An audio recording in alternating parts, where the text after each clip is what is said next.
जगन्नाथ भगवान की पौराणिक कथा। कर्माबाई को मारवाड़ की मीरा भी कहा जाता है। जब जब भगवान कृष्ण का उल्लेख आता है तो माँ कर्मा का नाम भी आ ही जाता है। वे भगवान की महान भक्त थी और भगवान श्री कृष्ण उनके हाथ से प्रतिदिन भोग ग्रहण कर भोग की थाली रिक्त कर देते थे।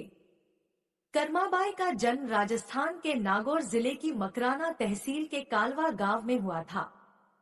इस गांव में जीवन राम डूडी के घर चैत्र मास कृष्ण पक्ष की एकादशी पर एक पुत्री का जन्म हुआ।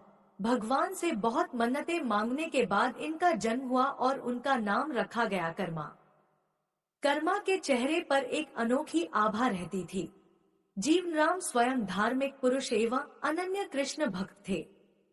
उन्होंने अपने घर में कृष्ण भगवान का मंदिर बना रखा था। वे प्रतिदिन भगवान कृष्ण की पूजा करते और भोग लगाते तथा भगवान को भोग लगाने के बाद ही भोजन ग्रहण करते, यह उनके घर का नियम था।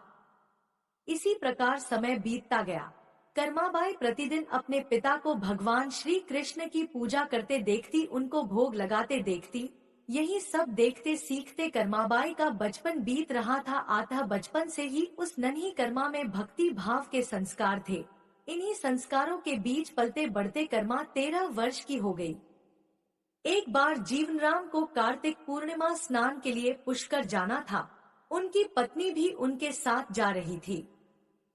वे कर्मा को भी साथ ले जाना चाहते थे, लेकिन एक समस्या आ गई। उनकी अनुपस्थिति में भगवान को भोग कौन लगाता। इसलिए उन्होंने कर्मा को यह जिम्मेदारी सौंपी और बोले, पुत्री, हम दोनों पुष्कर स्नान के लिए जा रहे हैं। तुम सुबह भगवान को भोग लगाना और उसके बाद ही भोजन करना। कर्मा ने यह जिम्मेदारी सहर्ष स्वीकार कर ली। माँ पिता के तीर्थ यात्रा के लिए जाने पर कर्मा ने सुबह स्नान आदि कर बाजरे की खिचड़ी बनाई और पूजा के लिए अपने घर में बने भगवान के मंदिर के समीप आ गई। भोग की थाल भगवान के सामने रखकर हाथ जोड़कर बोली, हे प्रभु, भूख लगे तो भोग लगा हुआ है, आप भोग ग्रहण कर लेना, तब तक मैं घर के और काम कर लेती हूँ। इसके बाद कर्मा घर के काम में जुट गई। बीच बीच में वह थाली देखने आती, लेकिन भगवान श्री कृष्ण ने खिचड़ी का भोग ग्रहण नहीं किया। बहुत समय होने के बाद भी जब भगवान जी ने भोग ग्रहण नहीं किया तो कर्मा को चिंता हुई। उसने सोचा, क्या पता भगवान को खिचड़ी में स्वाद न आ रहा हो, इसलिए वे भोग ग्रहण नहीं कर रहे हैं। कर्मा ने मन ही मन सोचा कि हो सकता है इसमें घी या गुड़ की कमी रह गई होगी। फिर जाकर उसने खिचड़ी में गुड़ व घी मिलाया और वहीं बैठ गई। लेकिन भगवान ने फिर भी भोग ग्रहण नहीं किया। तब मायूस होकर कर्मा ने कहा, हे प्रभु, आप भोग ग्रहण कर लीजिए। माँ बापू पुष्कर नहाने गए हैं, आपको भोग लगाने के लिए अभी कुछ दिन वे नहीं आएंगे। आपको भोग लगाने की जिम्मेदारी मुझे दी गई है, इसलिए आपको भोग लगाने के बाद ही मैं भोजन ग्रहण करूंगी। कुछ क्षण बाद भगवान ने फिर भी भोग ग्रहण नहीं किया। फिर कर्माबाई भगवान श्री कृष्ण से शिकायत करते हुए बोली, हे प्रभु, माँ पिताजी जब आपको भोग लगाते हैं तब तो आप भोग ग्रहण कर लेते हैं, फिर आज क्यों भूखे बैठे हैं। इतनी देर हो गई है, खुद भी भूखे बैठे हैं और मुझे भी भूखा रखा है। यह सब बोलकर कर्माबाई भगवान के भोग ग्रहण करने की प्रतीक्षा करने लगी। परंतु अब तो सुबह से दोपहर, दोपहर से शाम हो चली। भूखी कर्मा अब मायूस हो गई और दुखी होकर रोते हुए बोली, हे भगवान जी, आप भोग ग्रहण कर लीजिए, अन्यथा मैं भी भूखी ही रहूंगी। अंततः कान्हा की मूर्ति से आवाज आई। कान्हा बोले, कर्मा, तुमने पट तो बंद किया ही नहीं, तो मैं भोग ग्रहण कैसे करूं। यह सुनकर कर्मा ने पट खींच कर उठ कर दी। भगवान श्री कृष्ण ने खिचड़ी का भोग ग्रहण किया और थाली पूरी खाली हो गई। कर्माबाई ने पलट कर देखा तो भोग की थाली में भोग रिक्त हो गया था।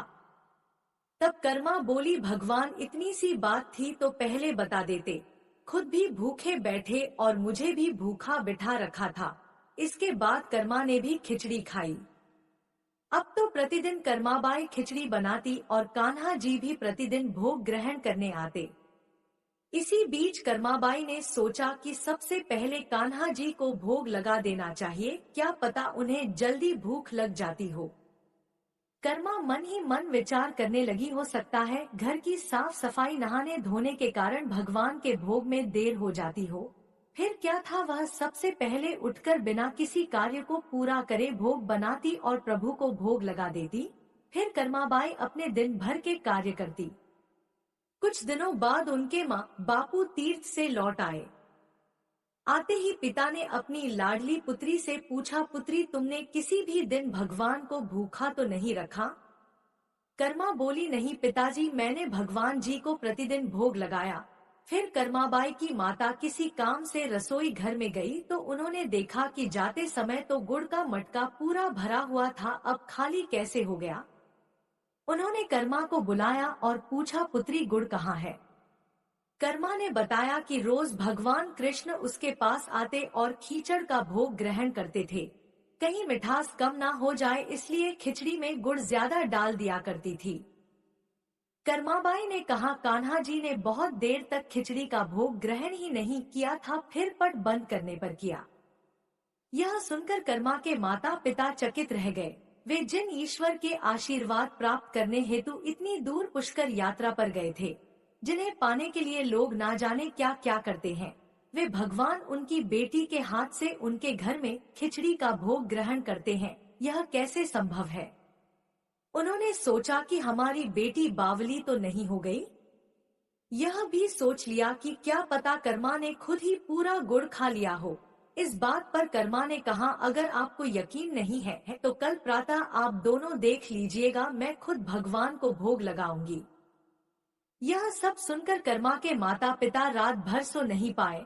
अगले दिन कर्मा ने खिचड़ी बनाई और मंदिर में भोग की थाली रखकर पट बंद कर दिया और बोला, है भगवान जी, मेरे माँ बापू नहीं मान रहे कि मैंने आपको भोग खिलाया है, अब आप यह भोग खाकर स्वयं सिद्ध कीजिए।